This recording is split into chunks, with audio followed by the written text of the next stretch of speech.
in your book, which we have in Estonian now, I was very, very honored that happened. Yeah, so are we. The Passion of the Western Mind. You say that each great historical epoch has been ushered in, like by the, you say, great archetypal sacrifice, and you identify four of them: Socrates, Christ, Galileo, and Nietzsche. And we just ended in our great books course, a course on Nietzsche, and I'd like to elaborate you on that. Why, now that we've done the course, I have a better grasp of what you said there, but probably our readers don't. So please elaborate on that Yes. Idea. So what I was looking at, if there's many ways of understanding the history of particularly Western, European, North American intellectual, spiritual tradition, particularly European, of course, but going right back to the origins, if we consider the beginnings coming out of ancient Greece, then you have a certain pivotal event that happens where Socrates, there in each of the, okay, let me just back up. So if we look at that overall history of European thought, intellectual and spiritual, we have, it's easy to kind of see certain epochs that are powerfully shaped by particular philosophical, scientific, religious views. And in particular, we can see that the beginnings of the tremendous power that Greek philosophy would have on the evolution of Western thought, that Socrates is the pivotal figure. In certain ways, he and then Plato, his student, they absorb everything that's been happening prior to their time. They assimilate it, they integrate it, and then Socrates didn't leave us writings, but of course Plato did, and then his student Aristotle did. And out of those writings, basically we see the beginnings of philosophy in Europe. And the Socrates has an especially powerful effect, I believe, because he goes through a kind of archetypal sacrifice. There, as with Christ at the beginning of the Christian epoch, let's call it, and then Galileo at the beginning of the modern, in each case there is a solemn trial and a judgment and a condemnation, a punishment, death, or in each case, I mean, with Socrates, it was his drinking the hemlock after being sentenced to death for his views. In the case of Christ, of course, the crucifixion. In the case of Galileo, it was the Inquisition and the condemnation to house arrest, which is a bit more civilized than a crucifixion.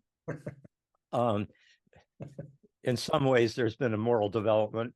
But in each case, you can see that these pivotal figures, Galileo starting the modern, in a sense, a kind of archetypal origin figure for the beginning of modern science, modern cosmology, etc., and which has an enormous effect on the science religion,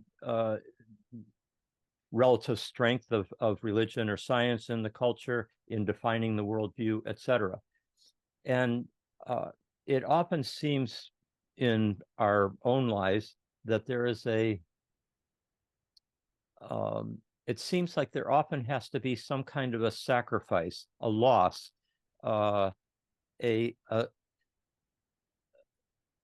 and often related to one's identity and what one believes in and one's courage. But there's often like a loss, a sacrifice that has to happen for a new life to happen, for a birth to happen, for a new era to happen in our own lives. I mean, we can just think about it in terms of every person when they, in order to be born, they have to sacrifice their life within the womb, which is, after all, somewhat more comfortable. You are all your needs are taken care of. You're within the nourishing womb.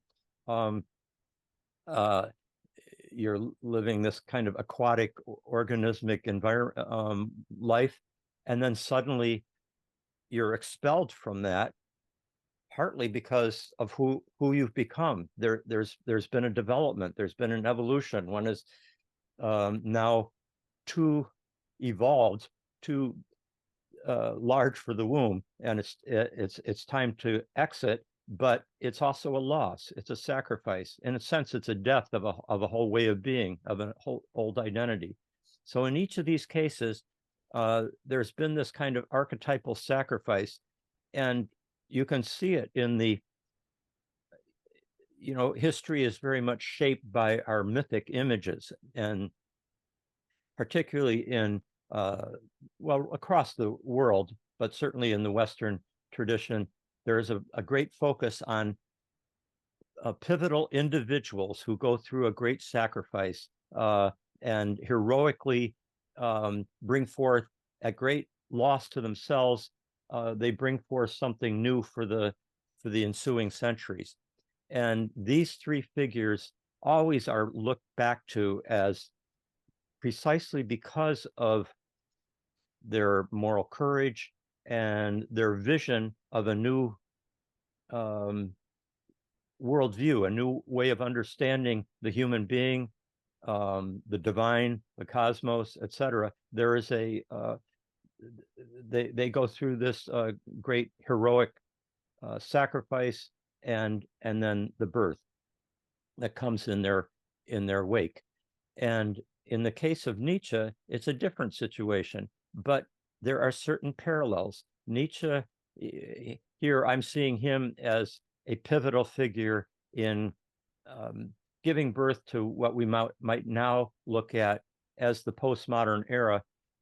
If we take, as I do, the view that the postmodern is not just the way the French deconstructionists define the postmodern as, in terms of post-structuralism and so forth, but rather in the broader sense that it encompasses our whole era's multiplicity of perspectives, and the recognition of how much we are playing a role in shaping what we think is real, the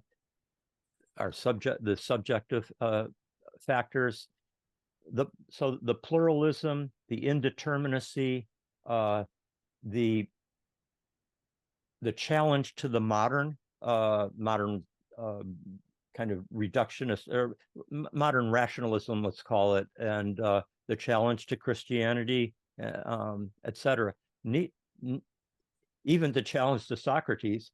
Nietzsche takes on Socrates and Christ, probably the two greatest masculine heroes in the history. Notice that each of these has been a male figure, of course, with our generally patrilineal tradition. I think with the postmodern, at least within the Anglo-American world, we could also consider somebody like Virginia Woolf, who also went through a kind of also represented something of this birth of the postmodern, bringing, because I'm also including the feminist awakening in this. I'm including the recognition of the need to embrace the earth. Nietzsche describes, he has that line in Thus Spoke Zarathustra, where he says, be true to the earth, oh my brothers, I beg of you, be true to the earth. So there's a great, instead of putting all the focus on a transcendent reality. Nietzsche wants to kind of embrace almost like the sacredness of the immanence of this world, but he also brings a tremendous amount of reflexivity, skepticism, reflexivity. Do you know what I mean? Like he makes judgments about judgment. He thinks about thinking. He wants to get behind our worldview, our knowledge, and he wants to see it from, well, what really are the factors that are shaping that. So he's doing second order thinking, and that is another major kind of almost hyper development in the postmodern. Now, Nietzsche does not go through a legal trial and condemnation in the way that Socrates, Christ, or Galileo did. Instead, appropriate to the more psychological nature of the postmodern, psychology becomes very important in the postmodern. Like depth psychology is a huge part of that our era, and of course Nietzsche was in a certain way the godfather or the initiator of depth psychology, and Freud, Jung, etc. So in all, Nietzsche does not go through a legal trial and judgment, but he goes through a great sacrifice in a sense of his sanity, his physical suffering all his life. He wrote his books often in a great struggle with headaches and illness and nausea, and he kept coming out of it and writing these brilliant things, but he was so alone. He didn't have a partner. He didn't have the one great love of his life, Lou Salome. He experienced just tremendous romantic despair, and that makes a difference as well when you're just a complete, as isolated as he was. And the fact that the later great books like Zarathustra, he was having to publish just a few copies out of his own money. Hardly anybody was reading his books. He was writing for the future. And then he eventually goes through a mental crisis in 1889, and the last decade of his life is paralyzed in a state of deteriorating mental condition. It's a kind of tragic ending to a very powerfully led life. He was a gentleman himself, yet he was like a ruthless warrior of the mind, and he, even though I think he missed, this is the last thing I'll say because I realize this is a rather long answer to your first question, but we've covered a little bit of territory here, but the way in which Nietzsche in some ways he had absorbed everything that had preceded him. He really knew Greek philosophy and the history of Western philosophy. He really knew Christianity. He was a very devout Christian when he was growing up. This prayers, I read a prayer that he wrote when he was, I think, around 12, 13 years old. Just so devout. And then of course, he was keeping up with the sciences of his time. So he'd absorbed everything. He'd also absorbed Romanticism too. So the Enlightenment and Romanticism both lived in him, and they were clashing in him.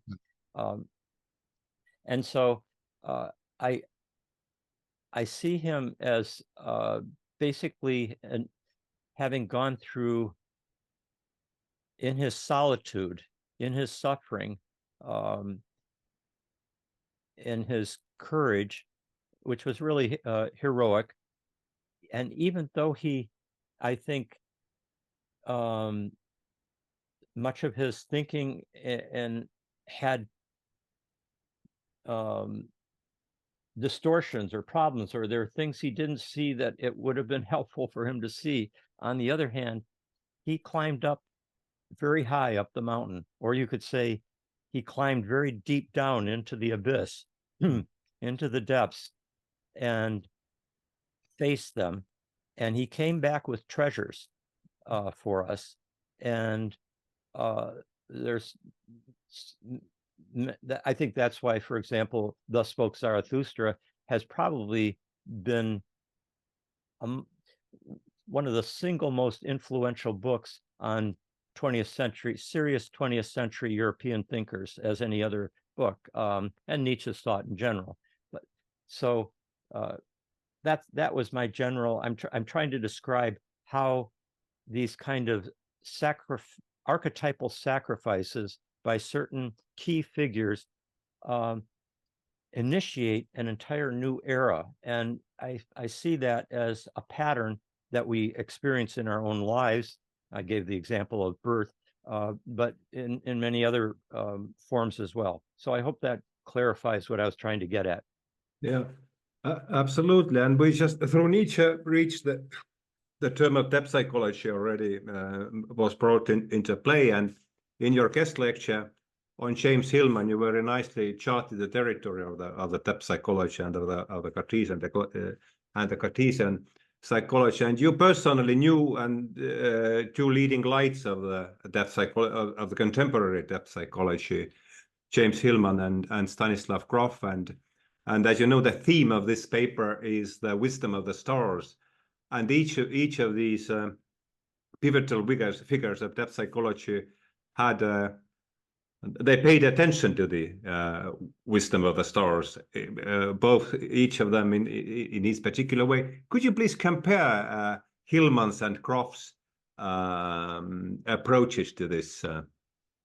Sure. So I should say that both James Hillman and Stan Grof had Jung behind them, and Freud, but Jung also was the key figure really in opening up depth psychology to the integration of astrology. In other words, Jung, I think, really was the first depth psychologist who really paid close attention to the possible value of astrology to the movements of the planets in understanding the human psyche. He saw, as he said, the astrological tradition is like the summary of all ancient and medieval knowledge of the psyche, but written into the stars. And at first he wasn't quite sure how to take the fact that he's looking at he calculated the birth charts for his patients, and he writes Freud about it, that I'm quite struck by the usefulness of these horoscopes in understanding what's going on with my patients and with himself. And so he studied astrology all through his career, and eventually came to see it as a kind of synchronicities on a cosmic scale, where there's a continual meaningful correlation between the movements of the planets and the archetypal patterns of human experience.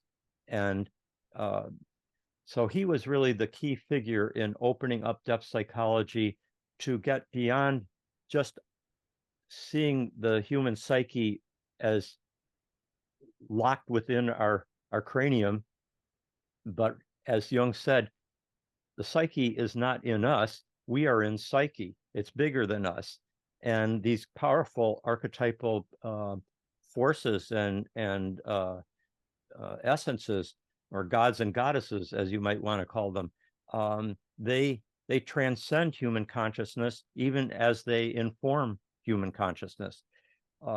And now, Hillman, who spent much of his career in Switzerland and Zurich, and Stan Grof, who of course comes from Prague, Czech Republic now, and the two of them are about the same age. Hillman's born 1926. Stan Grof is born in 1931. Stan's still alive. He's now 92, and James Hillman lived until 85. He was 85, same as Jung, who lived till he was 85. And so they both had a deeply European cast to their thinking, multilingual, richly educated, erudite men, but very, very different characters. If I were to compare Hillman and Stan Grof, while they were both deeply interested in and thought highly of the European traditions of thought, Hillman, by and large, wanted to stay within, as he called it, the European imaginative and intellectual tradition. And he did not want to, as he said, go east, go primitive, go mad, go animal, etc. Hillman had this way of caricaturing what he wanted to criticize, and he was quite good at magnifying the shadow of something that he disliked. By contrast, I think Stan Grof was more of a metaphysically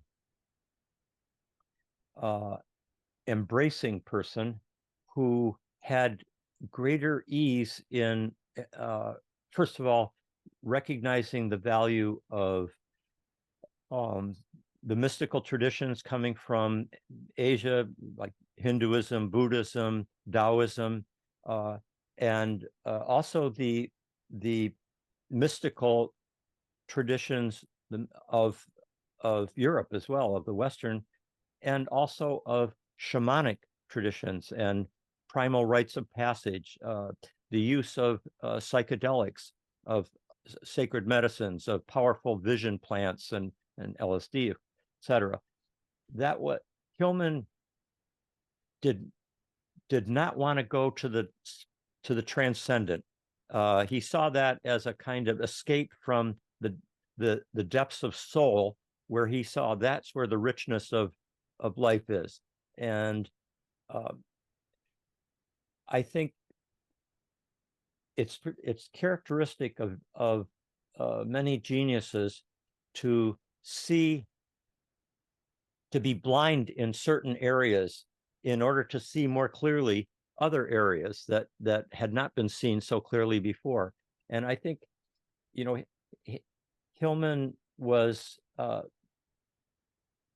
almost like constitutionally blind to the reality and the value of the transcendent, of unitive spiritual experiences, but at the same time, he had extremely nuanced vision, rich understanding of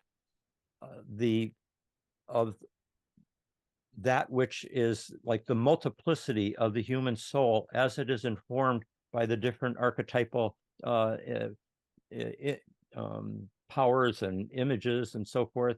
He just, he was on the one hand very interested in and influenced by Plato and Plotinus and the Platonic tradition, but he didn't want to go with Plato and Plotinus to positing a transcendent one that was above everything. So I always thought of him as a Platonist with his nous cut off, the nous, you know, the cosmic mind that or the one, as Plotinus would put it, with the one.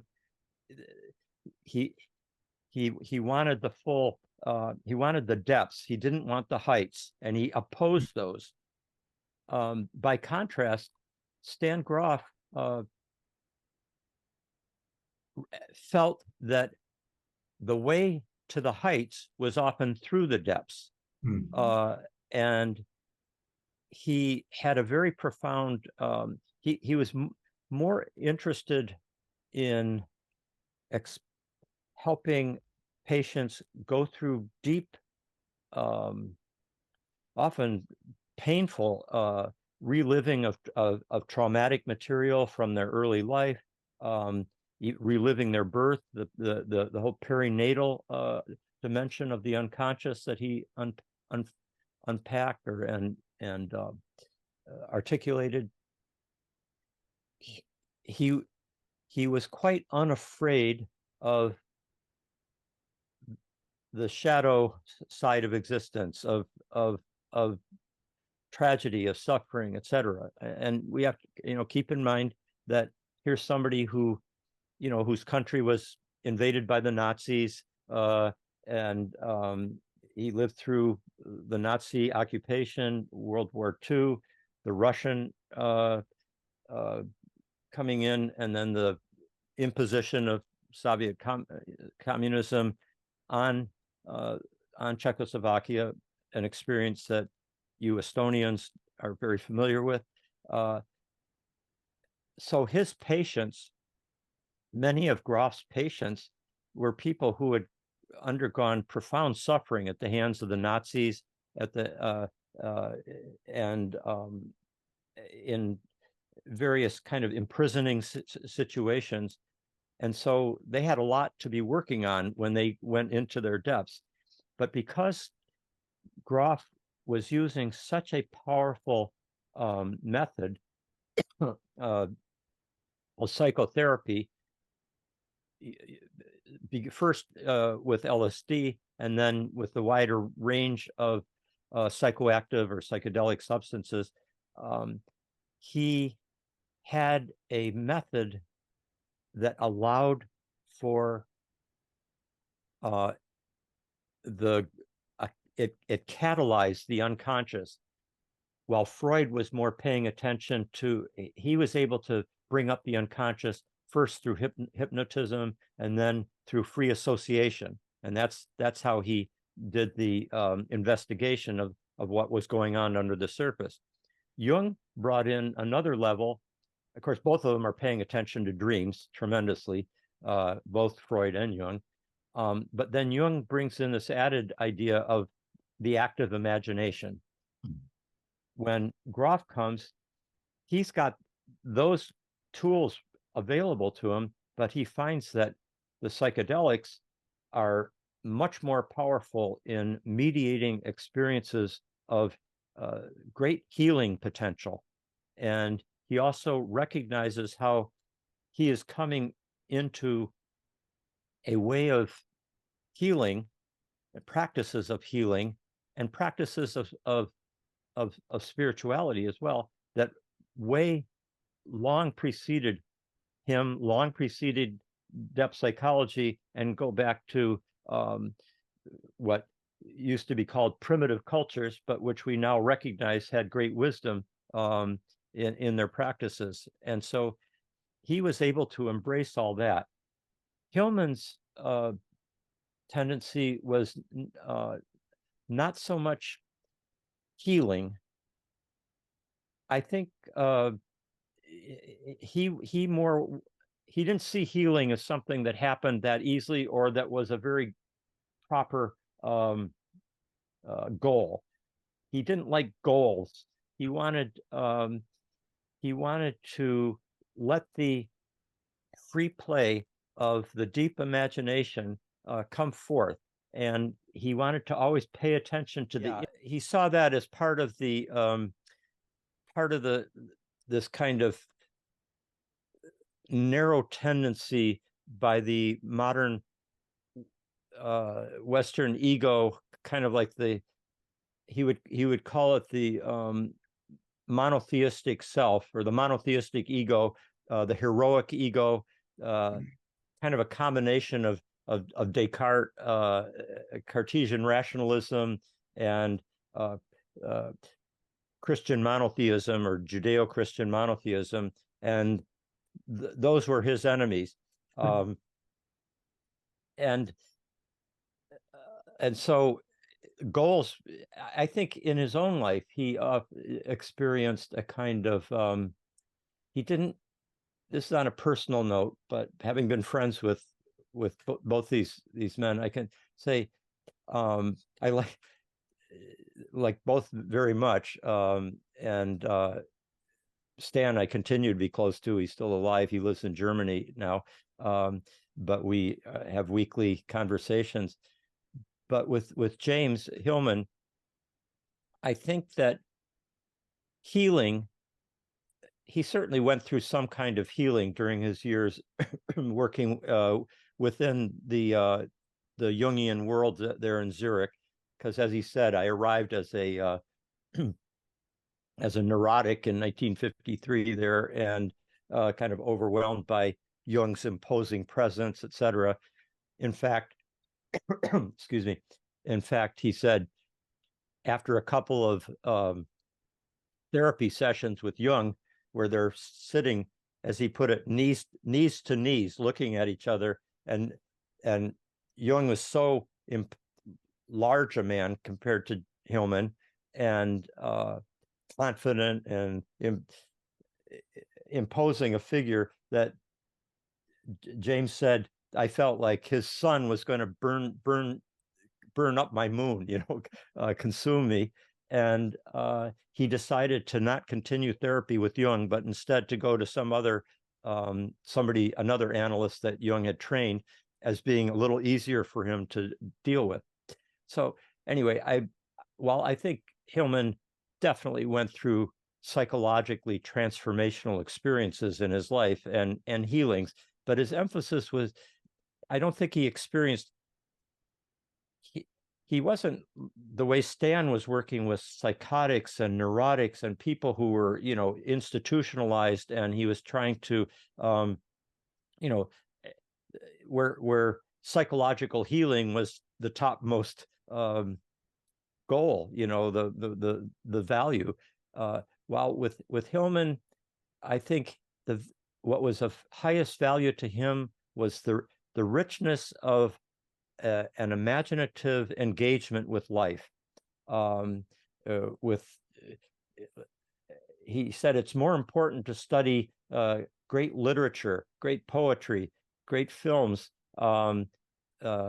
study history, etc., rather than to study clinical case histories, or statistical studies in psychology or something like that. So you can see Hillman as almost being a kind of a modernist figure. He was very influenced by the different modernist poets and people or literary figures like James Joyce or Pound and so forth. But Yeats, deeply influenced by William Butler Yeats, the poet. By contrast, Stan really was very much a kind of classic psychiatrist, but with a much more powerful method than most psychiatrists were working with, and a much more encompassing worldview that embraced the value of mystical experiences that could be, he felt, psychologically healing and transformational, etc.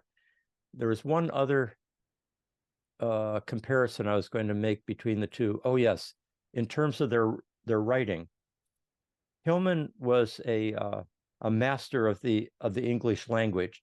He could write with great finesse and irony and playing with words. And I can imagine that Hillman is a little hard to translate into other languages adequately.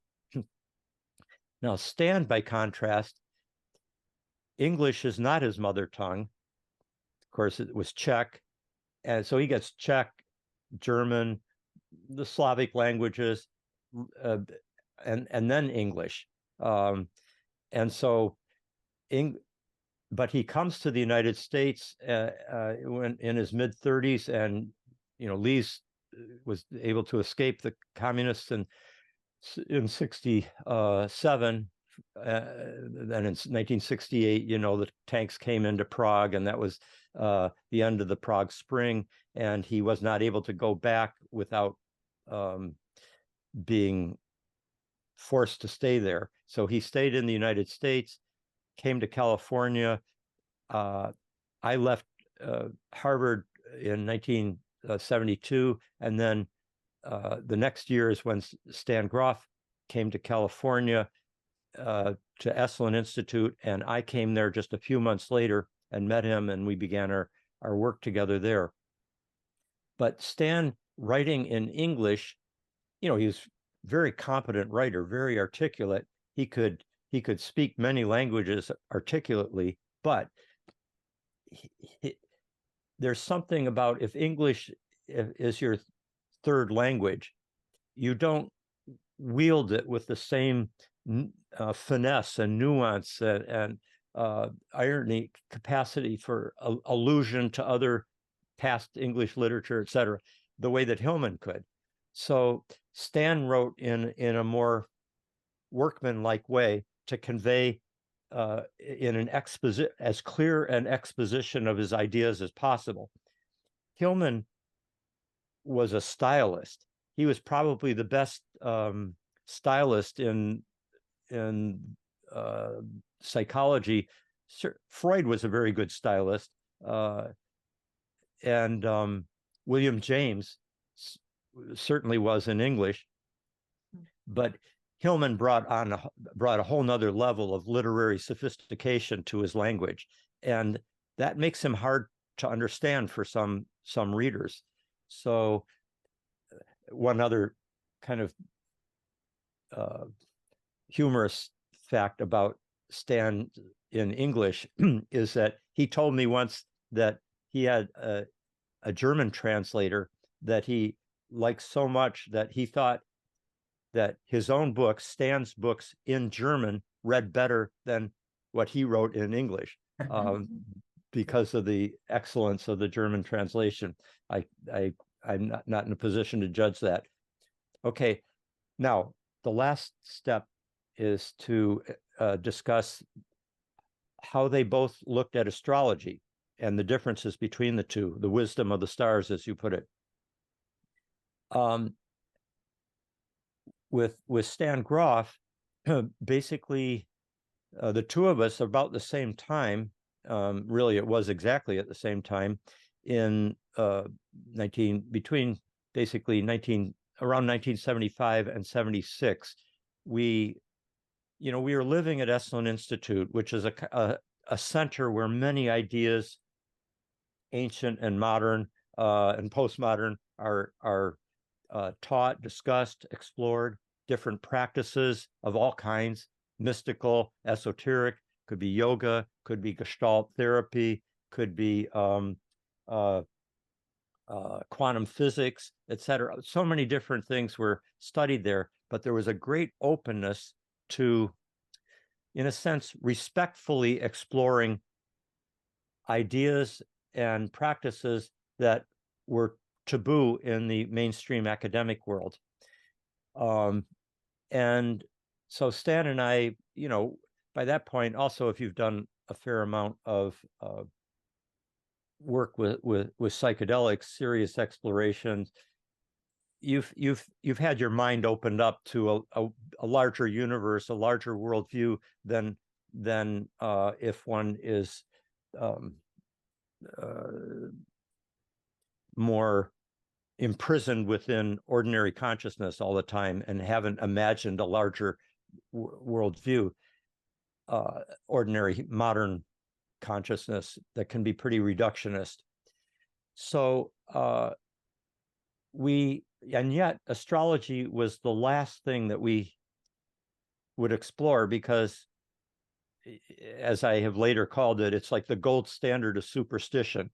If you're reading a scientist or a philosopher, a skeptic who wants to say this idea or this line of thinking is unworthy of serious intellectual investigation, it's so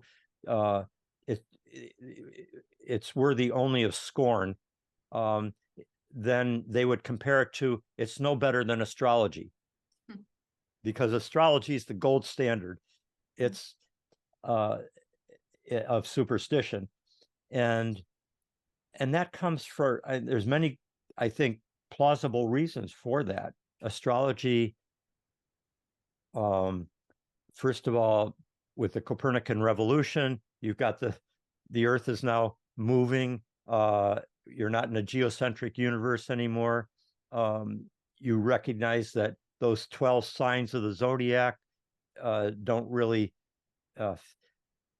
fit our view of the heavens now.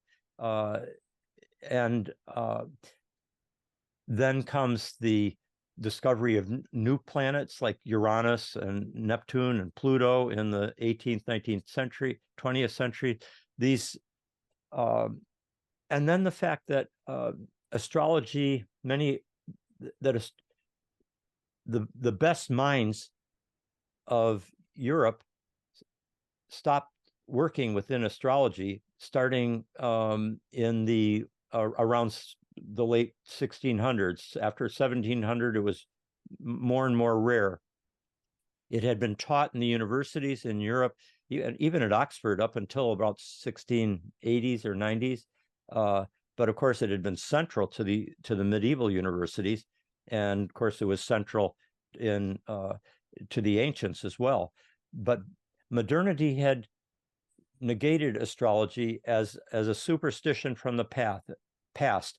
And there's other reasons for it, is that Christianity and Judaism, to some extent, both of them, they really wanted to put the focus on God's power, not on gods and goddesses related to the planets. That seemed to take away from the supreme God's sovereignty. And also it seemed to take away from human freedom to choose God. And that's another thing. The modern mind, even after it starts moving away from Christianity, at least some parts of the modern ethos moves away from Christian belief, there is above all a commitment to freedom, to human freedom, to individual autonomy, to our own agency, not being determined by what the stars have established for our fate.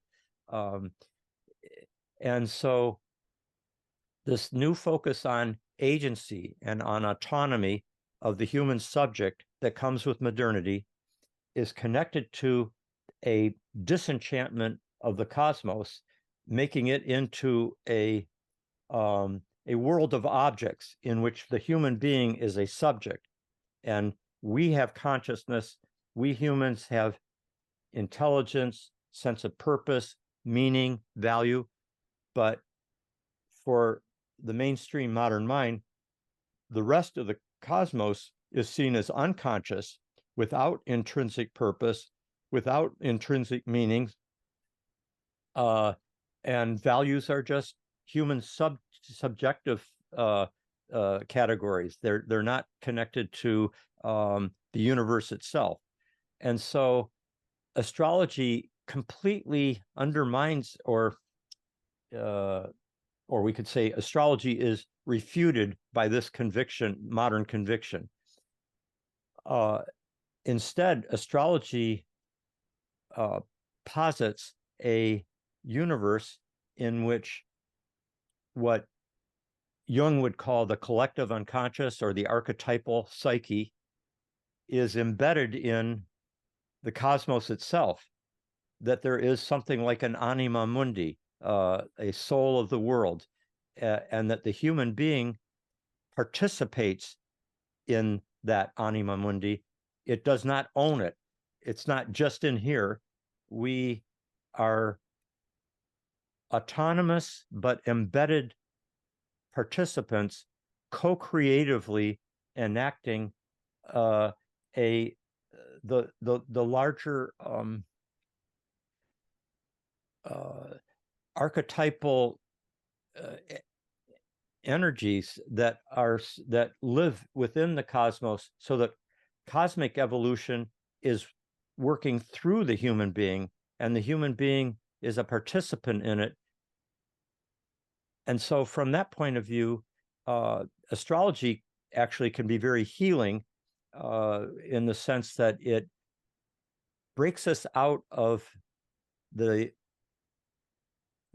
prison of being a stranger in a strange land, where we are an isolated speck of dust that is seeking meaning in a vast, meaningless universe. So, but still, just because astrology might offer that healing, would that new sense of being at home in the universe, because it's our inner reality is in some way continuous with the outer cosmos, much in the way the ancients saw it, or that primal indigenous traditions see it. But we could not embrace astrology just because it seems like a good idea, if it's still nonsense, if there's no real evidence to support it. But what Stan Grof and I discovered, much to our shock, when we learned how to, we thought, okay, we heard from one person who was an artist who was in one of Groff's seminars, that we should look into astrology, because he believed that what's called transit astrology, which is where the planets are at any given moment now in the heavens, relative to where they were at one's birth, which is your birth chart or horoscope, that the relationship between those two correlates with the nature of people's experiences. So that is the nature of their experiences at that time. Also, that the birth chart gives indications of the lifelong archetypal dynamics that are characteristic of that particular person. So we thought, okay, we'll try it. By that point, we're pretty open-minded. And for many decades, clinical studies had tried to understand, why do different people have different reactions to the same psychedelic? Both, you can take the exact same dose of the same substance and have radically different experiences, like heaven and hell. Similarly, the same person at different times can have different experiences. And no standard psychological test ever showed any correlation that psychologists, therapists could use. The researchers found none of those worked. But of all things, when we studied carefully where the planets were relative to the birth charts of people, including ourselves, because we had very good records of all our sessions, the precision and accuracy and consistency of the correlations between the archetypal qualities of our experiences and where the planets were at that time, as interpreted by the astrological tradition, it astonished us. As Stan said at one point, he just said, astrology seems to be the Rosetta Stone of the human psyche. It's almost like a way for the cosmos to articulate a language that we can understand symbolically to be able to recognize our embeddedness in a meaningful cosmos that is also has all these particular indications of where the archetypal energies are at any given time, both for each person and also for the collective at any point. And those indications can help us live more consciously. And in that sense, we recognize that this really is an extension of the depth psychology tradition, because depth psychology's whole focus is to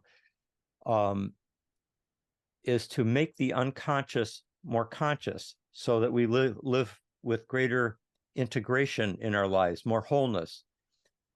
That's always both Jung's focus and also Groth's focus, is to move towards wholeness, to break out of the one-sided consciousness that we generally are in, and make connections to the deep unconscious. And surprisingly, astrology provides very powerful indications or clues as to what unconscious archetypal forces or complexes are active at what time, and in what relationship to each other, what combinations for each person, as well as for any given moment for the whole world in the collective psyche. So in that sense, this understanding of what we call archetypal astrology, because it focuses mainly on the planetary archetypes, not so much on the signs and the houses and many technical details that the astrological tradition had. What we found most helpful for understanding our non-ordinary states of consciousness, and then eventually I applied it to, I studied, well, what did Galileo have when he first turned the telescope to the heavens, or what did what was going on in the world at the time of the French Revolution, or at the time of the 1960s, or at the time of the Velvet Revolution and the fall of the Berlin Wall, and so forth. And to see that the same planetary patterns that correlated with individual experiences in deep states of psychological exploration, the same kinds of patternings were visible in history and in major cultural figures' biographies. And so I wrote that up in a substantial amount of evidence in the book Cosmos and Psyche. So that, as Stan said, Groth said, the great irony of that research revealed that the one method of analysis that did have predictive value for understanding people's experiences in non-ordinary states of consciousness, psychedelic sessions, ayahuasca journeys, etc., the one method that turned out to work turned out to be as controversial as LSD itself. One of those ironies of life. Let me mention one other problem with astrology, which is traditionally it was often taught and practiced in a way that emphasized determinism, fate. There is a kind of fatalism and a kind of almost mechanistic determinism. Oh, the planets are here, that means you're going to have this experience. What we found is that astrology should not be seen as concretely predictive in that way, where there wouldn't be any free will. Rather, it's archetypally predictive. And because archetypes are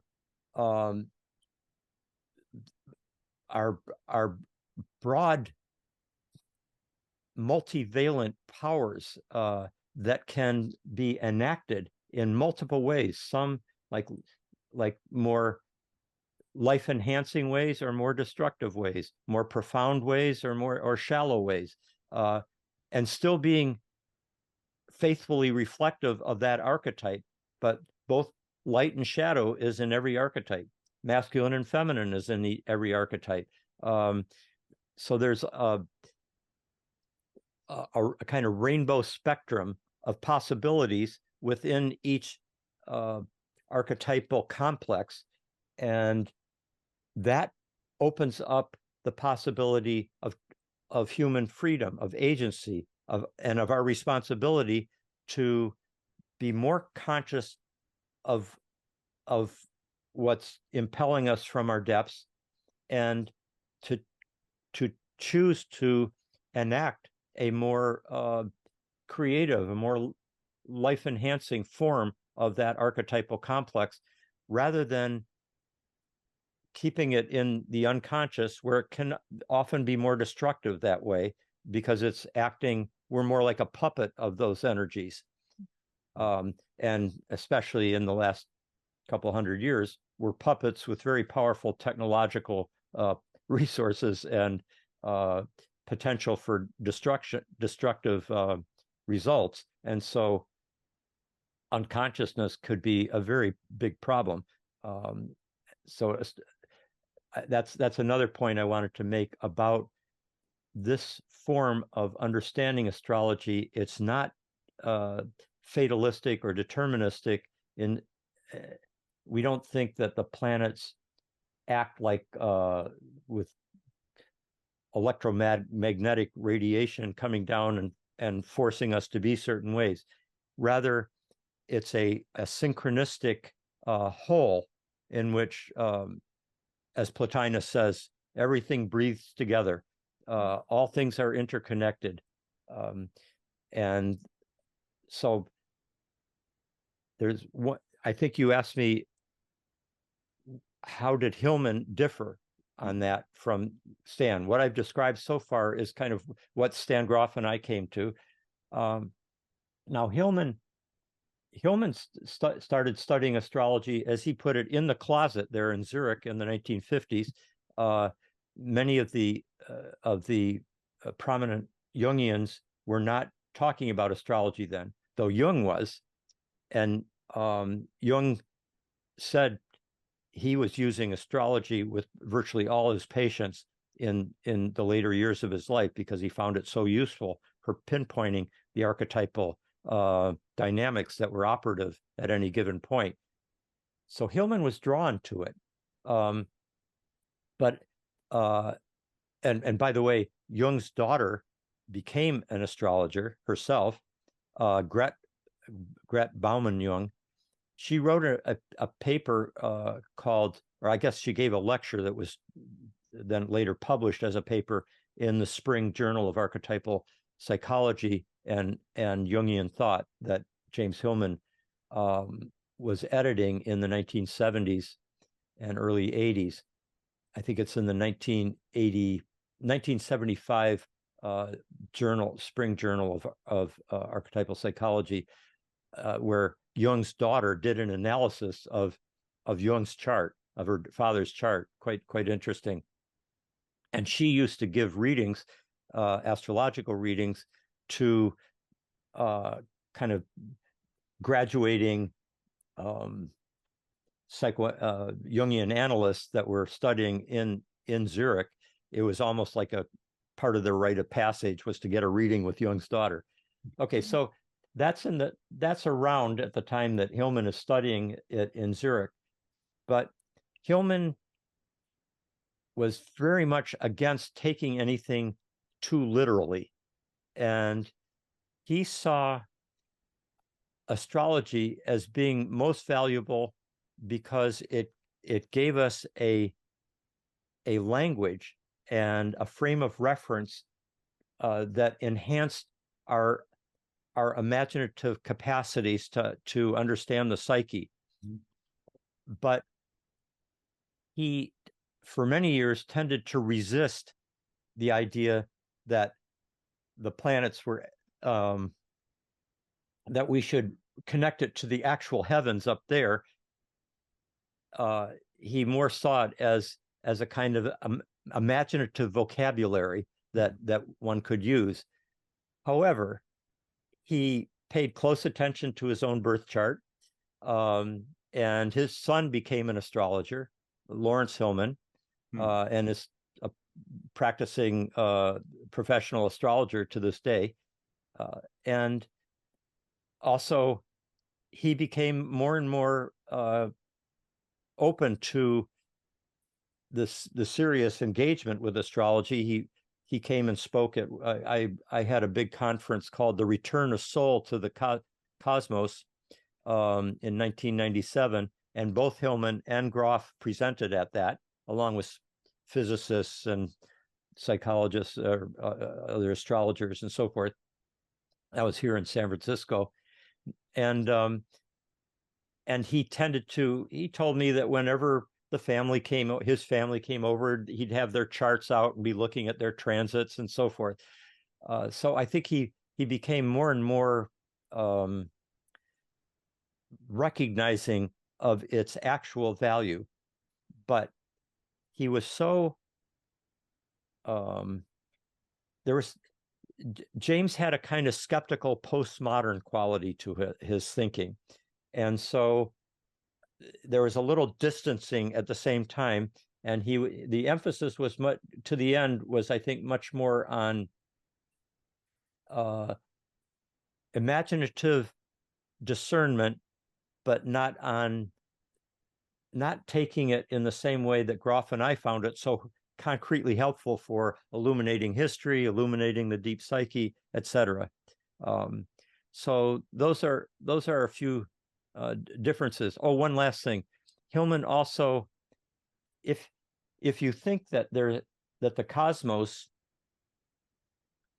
is enchanted, but also that the planets are really connected in some cosmic way to these archetypal principles, what is orchestrating the as above, so below? There must be some cosmic intelligence that is bringing about this astonishing correlation, continuing every moment. And that points a little bit too much towards a sovereign divine being, a cosmic intelligence, like a god, or the Godhead, or the Platonic nous, or something like that, which Hillman was allergic to. So it always was a little more comfortable for him to use astrology. I mean, he would ask me about his chart and transits. We'd have conversations about it, but at the same time, he was always maintaining a little bit of armoring around the full embrace of a kind of mystical, esoteric understanding of the enchanted universe. Would you have time? What? Just one more question. I'm here at your. We can go on longer than that if you want. I've taken a little longer to answer your question, so no problem at all.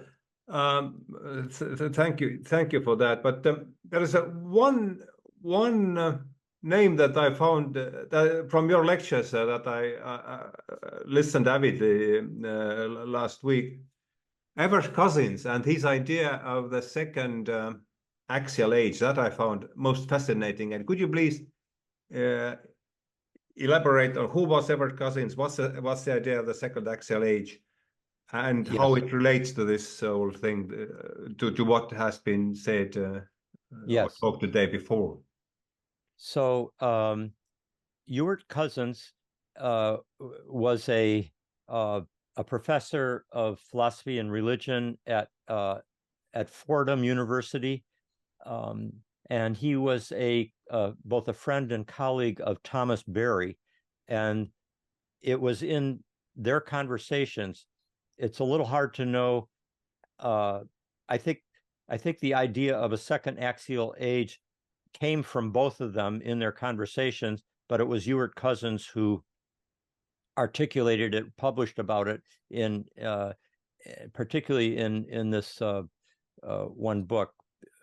the title of the book, I think, is Christ in the 21st Century, but which is a little misleading because he's also calling for part of this, his understanding of the second axial age is a recognition that many religious perspectives and philosophical perspectives have value and should not be just, there's not just one right way. Now, the idea of a second axial age refers back, of course, to the fact of the first axial age. And the idea of the first axial age is one that has become quite significant among many historians. I think Robert Bellah and Hans Johaus have a full book on it called The Axial Age and Its Consequences, with a number of excellent essays published by Harvard University Press, a number of excellent essays, including by Charles Taylor, by Bellah himself, number of historians. And what they're looking at is the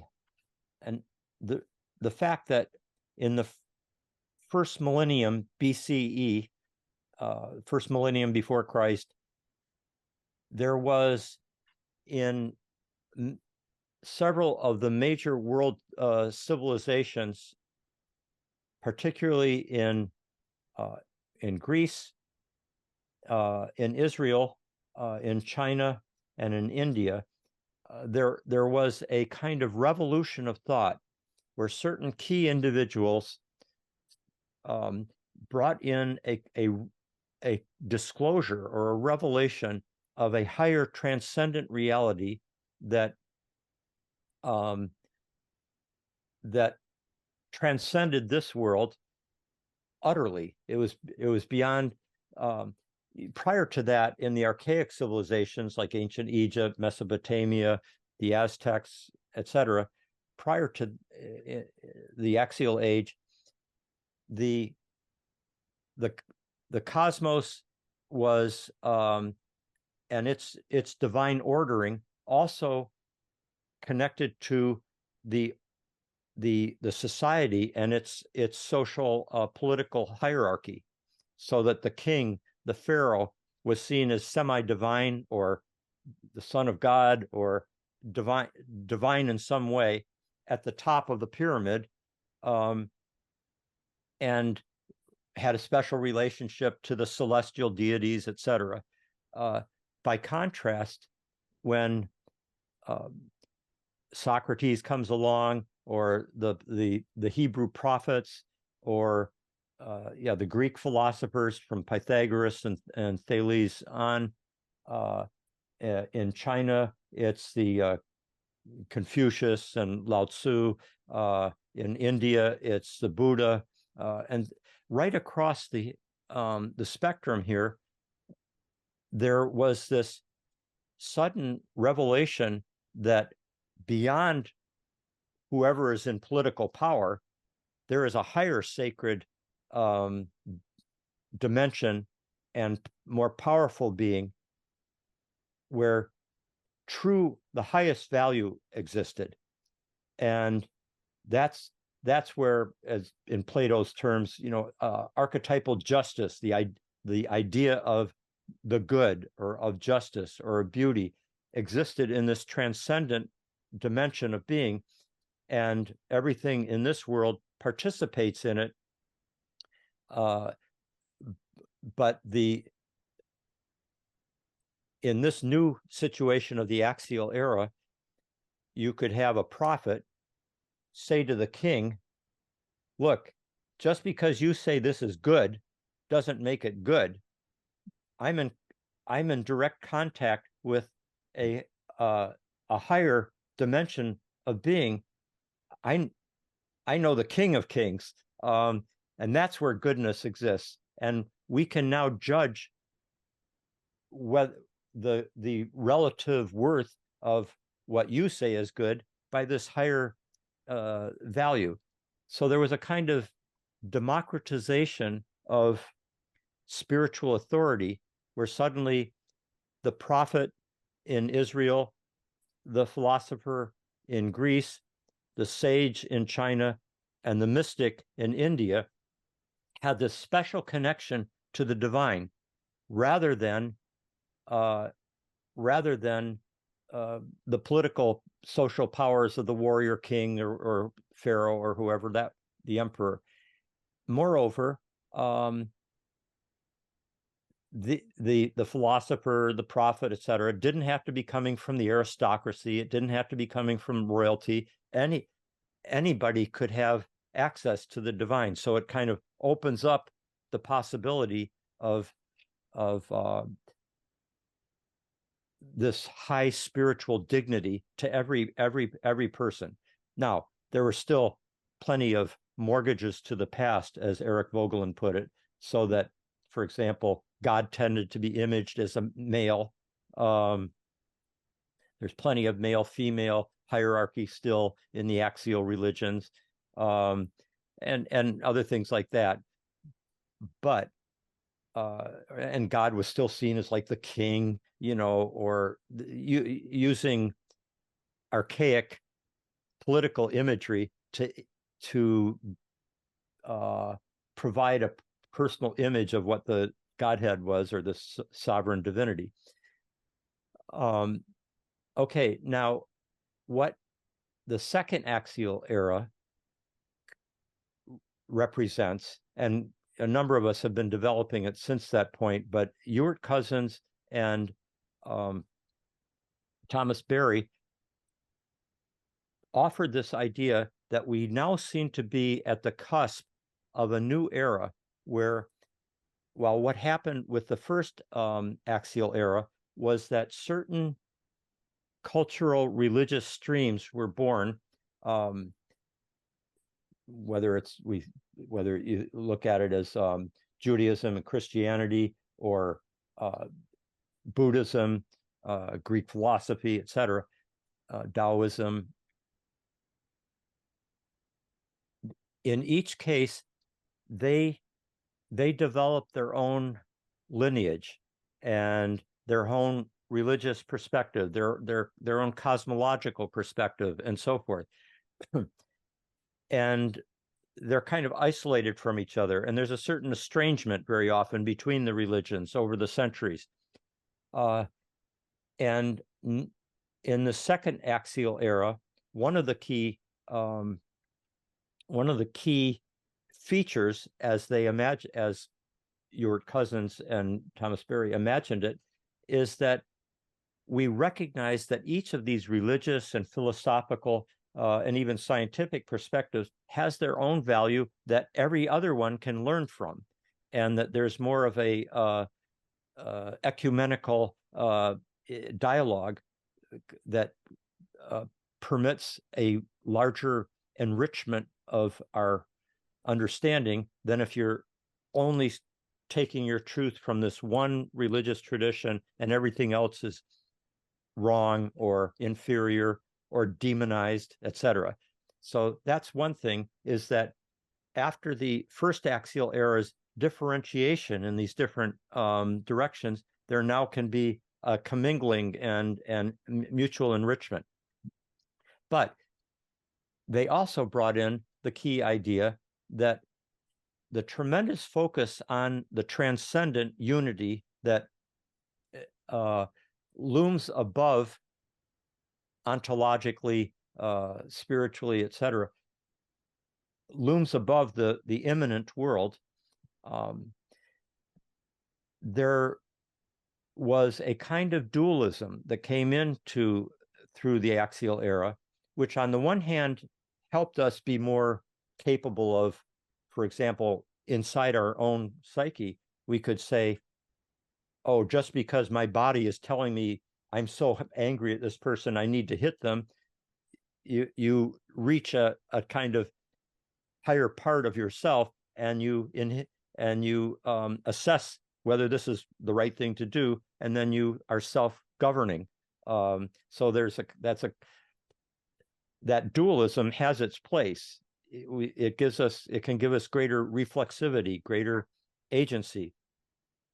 greater capacity for self-responsible moral behavior. But there is a tendency in that whole process to see as inferior or to negate the body, the passions, this world, nature. Spirit is above, for the first axial era, spirit is above nature.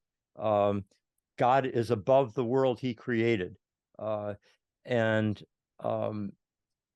there is a kind of negating of the earth. Mm-hmm.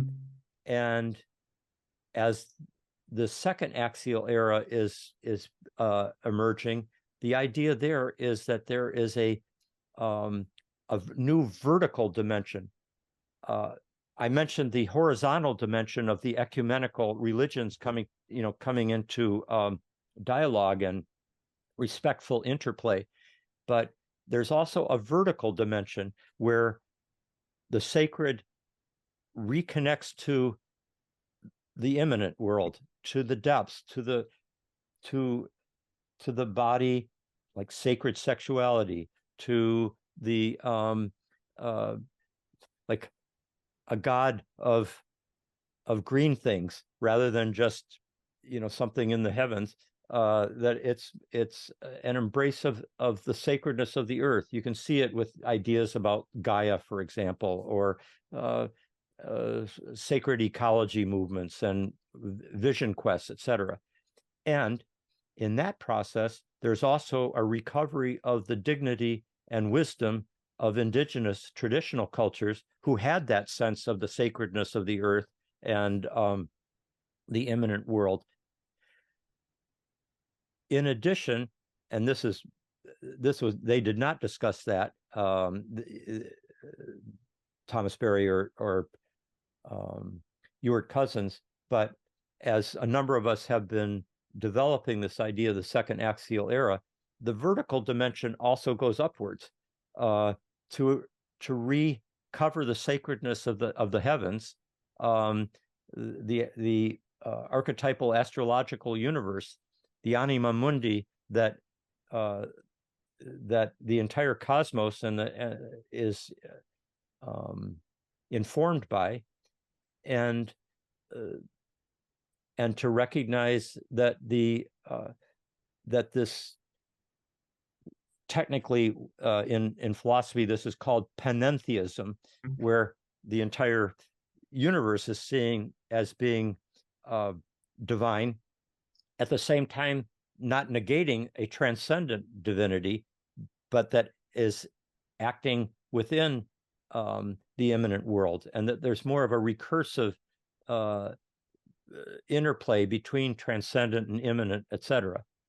So that's basically, I think, one other thing I would say about the second axial era, and that is the idea that while in the first axial era there was a democratization of spiritual dignity to all human beings, not just the king, the aristocracy, the pharaoh, etc.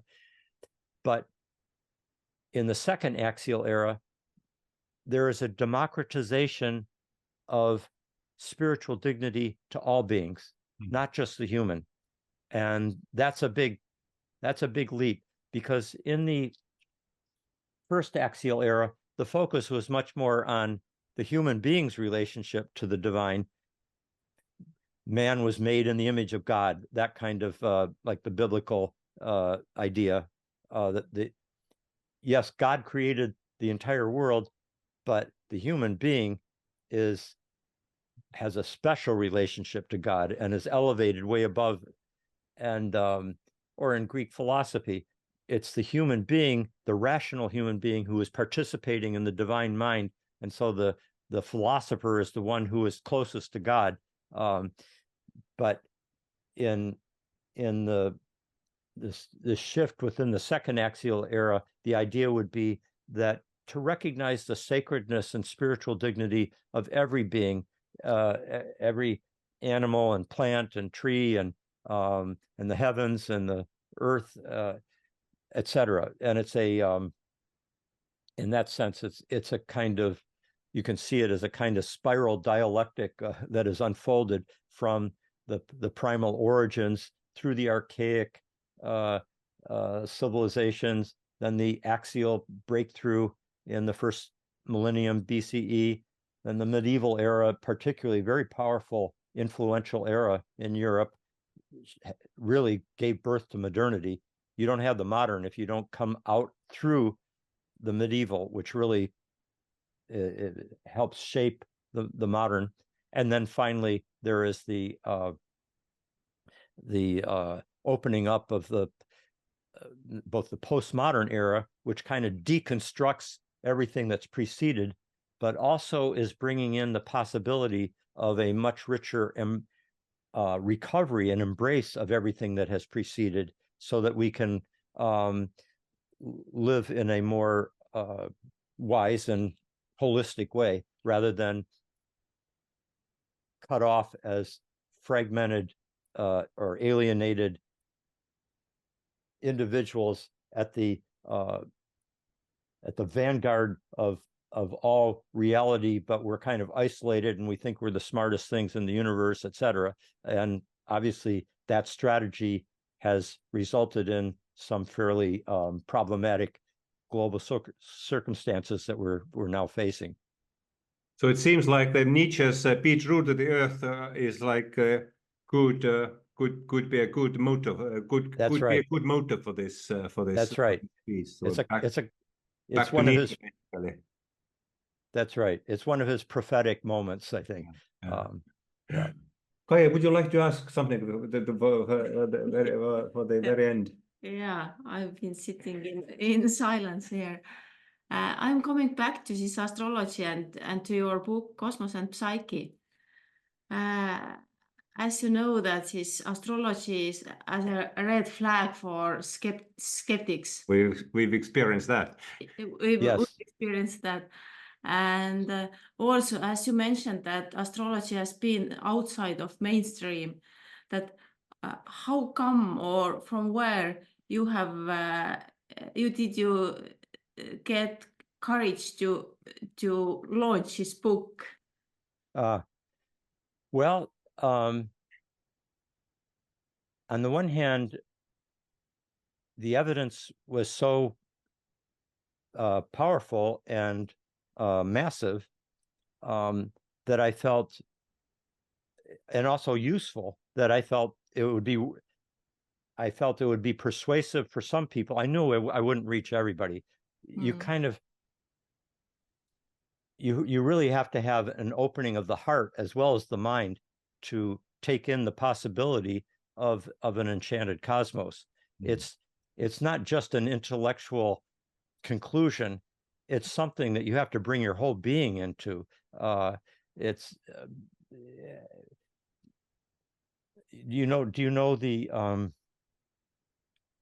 you know the Shakespearean tragedy Othello? And Othello does not listen to Desdemona's voice. He only hears Iago and the male figures around him, and that's what persuades him that Desdemona betrayed him. But he doesn't listen to Desdemona's voice. He could have, but he didn't. And that's the tragedy. It's not just this is Charles Taylor's point. It's not just an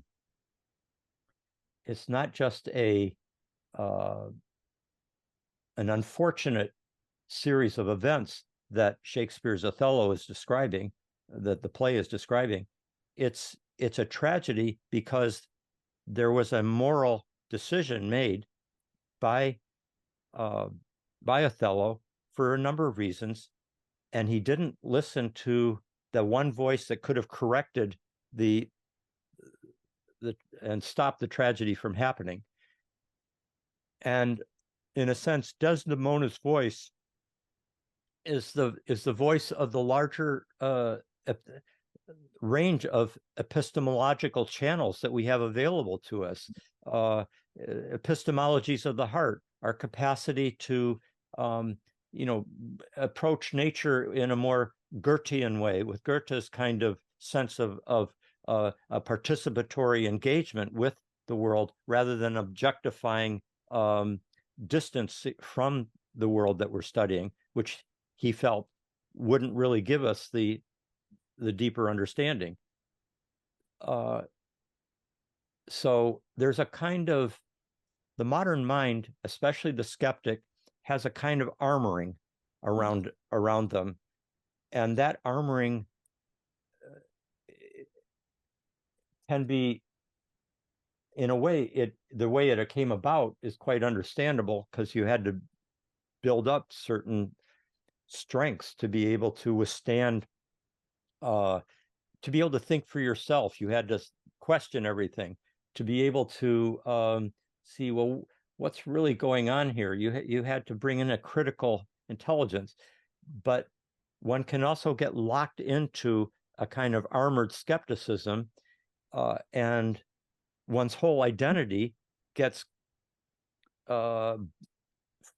bolstered by that skepticism, so that to let go of that would have been is a challenge. It's like you have to go through a shift of identity. You have to, like, often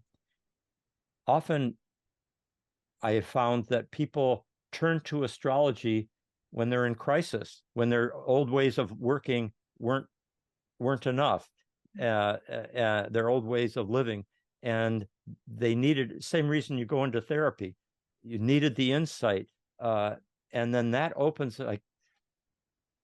one up to the possibility of a larger universe. But again, there has to be a kind of loss, almost like, or sacrifice, or a letting go of a previous conviction that you've got the truth, and that this other thing is just completely not worth listening to. So we need to draw on all of our cognitive faculties, not just a narrow rationalism and a narrow empiricism. We need to bring in the full play of the full powers of our moral imagination, our archetypal discernment. As James Hillman called it, we need to develop our archetypal eye. We need to cultivate it, to be able to discern it. In the same way that Goethe talked about, you need to be able to see the archetypal plant when you're looking at the plant, to really understand its growth patterns and so forth.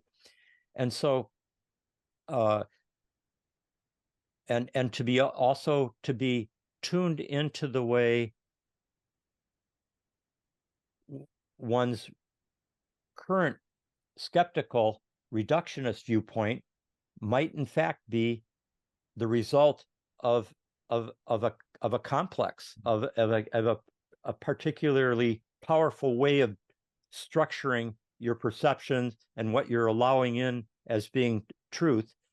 And if you can get that sudden revelation, like, oh, I was looking through contact lenses I didn't know I had on, you know, and you take those lenses off and you go, as William Blake says, seeing the world as it is, infinite, rather than finite, and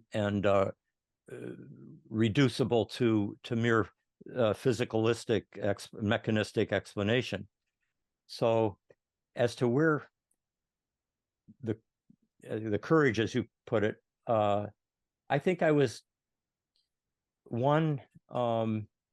so enriched by and elevated by this understanding as it started coming in, that I felt others would be as well. And I decided to not make my first book about that, but instead write The Passion of the Western Mind, which could build a foundation of credibility. Like, well, here's somebody that seems to have a decent understanding of the history of Western thought. He's not a flaky-minded New Ager. Looks like he's got a good grounding. He's got a good education, etc. So, but really, and I was very interested in doing that, but I was also interested in doing it in order to provide a foundation for understanding how our cosmology has evolved, how our understanding of archetypes has evolved, why astrology became rejected. Understand the Copernican revolution, understand the role of Christianity.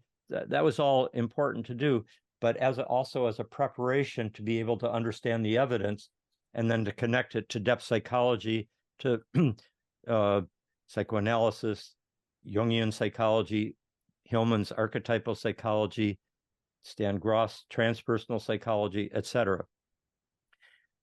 But there's another important factor that I wanted to mention to your very good question, and that is I was always living within learning communities who were open-minded and who, in a sense, helped create a protective womb, as it were. Esalen was one of those for that first decade.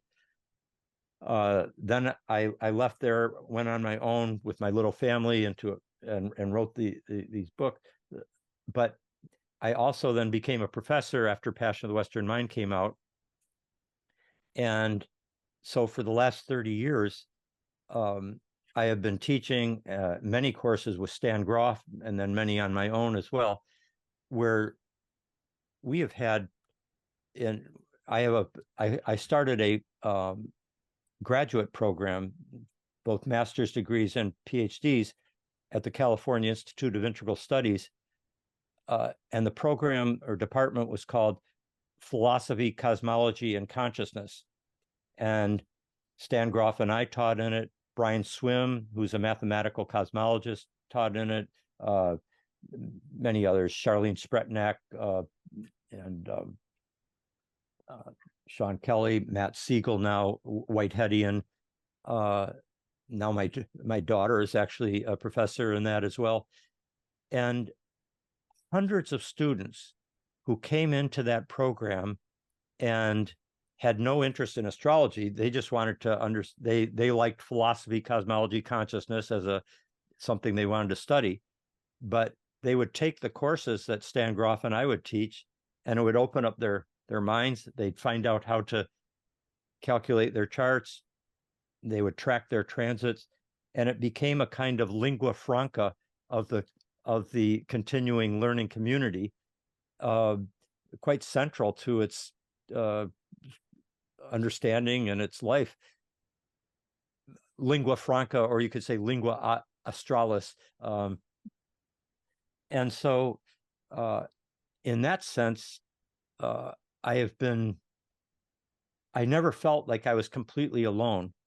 And I didn't have a lot of focus on having a big reputation within the academic world. I was totally surprised when the Passion of the Western Mind got adopted by so many universities, or not only in the United States, but also in England and other parts of Europe and South America, in China, Korea, Middle East, Turkey even. The fact that it would be adopted in universities as a text for understanding the history of philosophy, that all came as a surprise, because that wasn't my goal. I just had to write it. I just felt like I needed to write it. It kind of came through me. You know how you can work very hard at something and at the same time be kind of driven by something else, like there's some larger telos or what Hillman calls like the daimon that is at work within us and that we serve in a way. So I definitely felt that I was both working hard and was also being inspired or, kind of impelled by something more than me. But I always had this, I didn't so much have a focus on having a big academic reputation. I just wanted to, in a way, write something that maybe in a future generation would find very helpful for opening up their understanding, and many people in the current time as well. One other thing is that around the world, there are many Jungian organizations, Jungian societies, institutes, and so forth. and Jungians as a whole, first of all, they've already got a deep grasp of the archetypal perspective, and they know Jung was deeply into astrology, so they're much more in touch with an enchanted understanding of the world as well, and so they're always inviting me to speak to their communities. And there's other places as well. Scientific and Medical Network in England is another one, Findhorn, etc. So there's quite a. I never had the sense of being an isolated loner the way Nietzsche was, for example. I was much more fortunate in that way. Well, thank you so much for your time. I was just truly honored and privileged by almost 2 hours that you've allocated. That's just more than we could have ever have hoped. It's my honor, Hardo, and I hope that my extensive answers to your rich questions you can edit as you see fit and make it palatable for whatever audiences that you would like. But I very much appreciate the work that you both are doing there, and that you have a lot of courage as well. I don't want you to feel you need to risk anything on my behalf. So please look out for your own interests, etc. But for those who have eyes to see and ears to hear, some of these ideas that we've been sharing here could be of value. Yeah.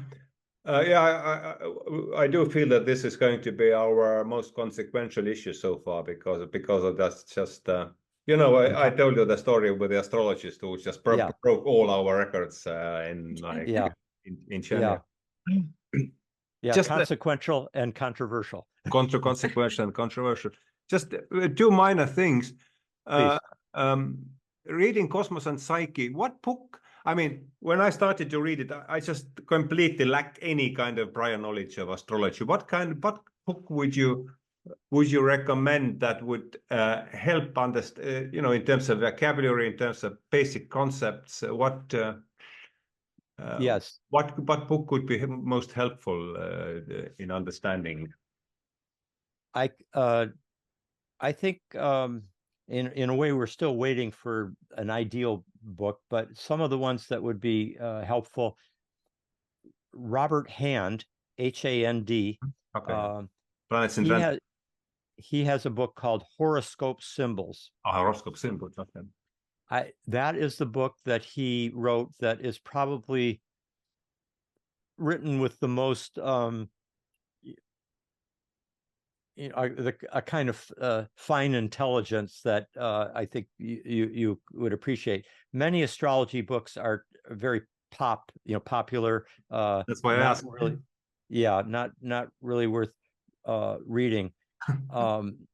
But I think for getting the basics, I think Horoscope Symbols. Also, Rob Hand had a book in terms of following your transits that's a little more popularly written, but it's still very useful. It's called Planets in Transit. I would be happy to send you. I wrote a short essay, a kind of introduction to getting an archetype, a short introduction to archetypal astrology. I could send that to you after we get off here. Yeah. That could be useful. Feel free to translate it if you want, or whatever you'd like to do with it. I'm going to collect together about 15 essays that I've written and put them into a book that will be a kind of helpful in this way. But I think it just as a starting point, that might be Robert Hand's Horoscope Symbols is good. The German astrologer from the earlier 20th century, Reinhold Ebertin, Ebertin, and he wrote his books are more like handbooks, useful as to track, like find out the meanings of the planets or of transits, etc. So his two big books, at least in English, are called Combinations of Stellar Influence, and the other one is called simply Transits. It's just a small book. There's another book by